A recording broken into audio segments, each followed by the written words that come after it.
నా దేవుడు తన వంశావళిలో ఆ నలుగురిని పెట్టుట ద్వారా ఇదిగో నేను వస్తూనే శాపమును ఆశీర్వాదముగా మలచబోతున్నానని ఈ లోకానికి వచ్చాడు. కొట్టండి చెప్పండి.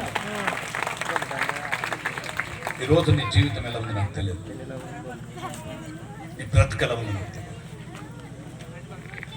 ఈ పండుగ జరుపుకుంటున్నావు కానీ హృదయాంతరంగంలో దాగి ఉన్నటువంటి ఆ వేదన, చింత, రోదన, లేకపోతే నువ్వు అనుభవించే నరకం, రాత్రులు పడుకొని కన్నీరు ఏరులై పారుతుంటే ఎవరు కనిపించకుండా దుప్పని ముసుకేసుకొని ఏడుస్తావు చూడు, లేకపోతే ఆ శూన్యంలోకి ఆ ఫ్యాన్కి వెళ్ళి చూసుకుంటే అలానే కళ్ళమట్టి నీళ్ళు వస్తుంటే ఆ నీళ్ళు వెళ్ళి ఆ తిండిని తడుపుతుంటే తెల్లారి ఎప్పుడెప్పుడు తెల్లారుద్దా, ఈ నిద్ర అనే బాధ ఎప్పుడు తప్పుతుందా, ఇటు నిద్ర రాదు అటు తెల్లారదు, ఏంటి నా బతుకిట్టయిపోయిందని బాధపడి వారందరికీ ఈరోజు ఒక మంచి సమాచారం ఏంటో తెలుసా?